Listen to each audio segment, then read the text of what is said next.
Good morning. I'm Elton Robinson with your September 25th grain and soybean update. Well, it's official. Fall has arrived and the trick-or-treaters will be out before you know it. In about 2 weeks, USDA will provide a more definitive update on crop yields, and hopefully farmers will receive a profitable treat for all of their months of hard work.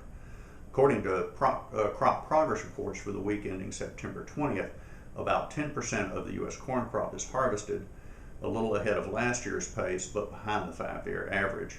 Much of the Mid-South, Southeast, and Southwest are well into corn harvest, but planters are just starting to roll in the Midwest. About 68% of the corn crop is listed in good to excellent condition across the U.S., compared to 74% this time last year. There are 5 states where only half of the corn crop is listed in good to excellent condition. Those 5 states make up 28% of the corn acres planted as reported by USDA in its June planted acreage report. It will be interesting to see how our early harvest numbers stack up, especially in the Corn Belt.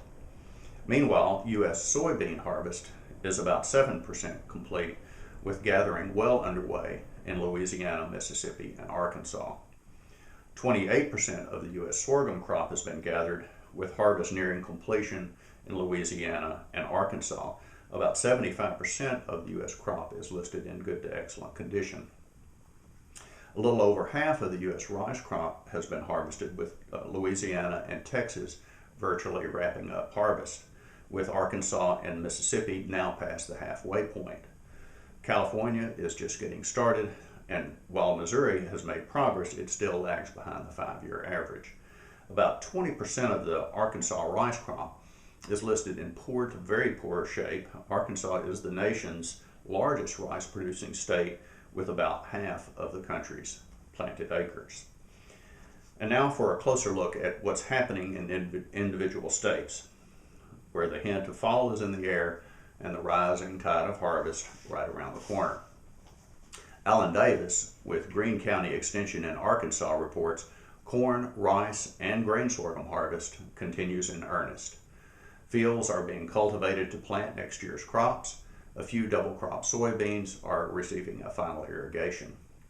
According to Bill Burdine, Pontotoc County, Mississippi, soybean disease severity is increasing in most fields.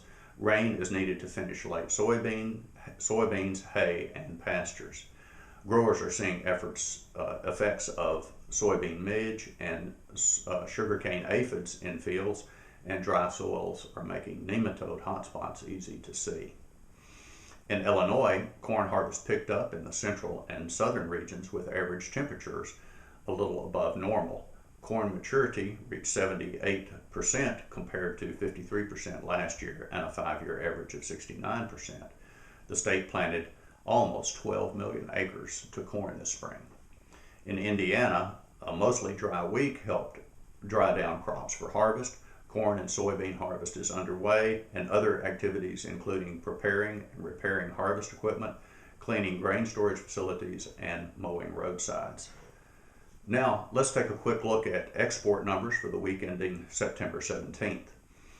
Wheat exports of 614,900 metric tons were up 13% from the previous week and 27% from the prior 4-week average, with China, Mexico, Colombia, and the Philippines as primary customers.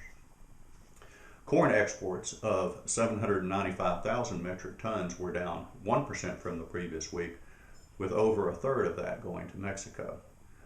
Sorghum exports of 169,300 metric tons went to China and Mexico, who've been our exclusive customers for the last several weeks.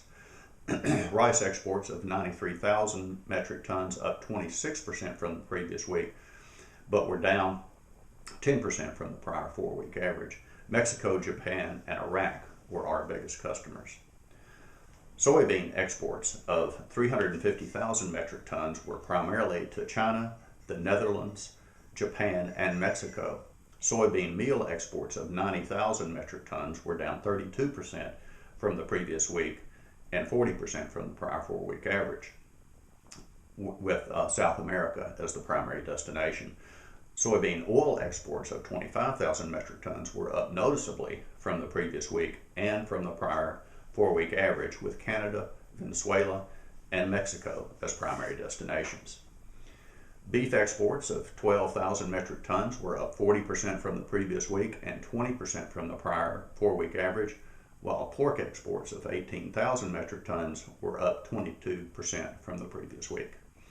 That's it for this week's report. I'm Elton Robinson. See you next week.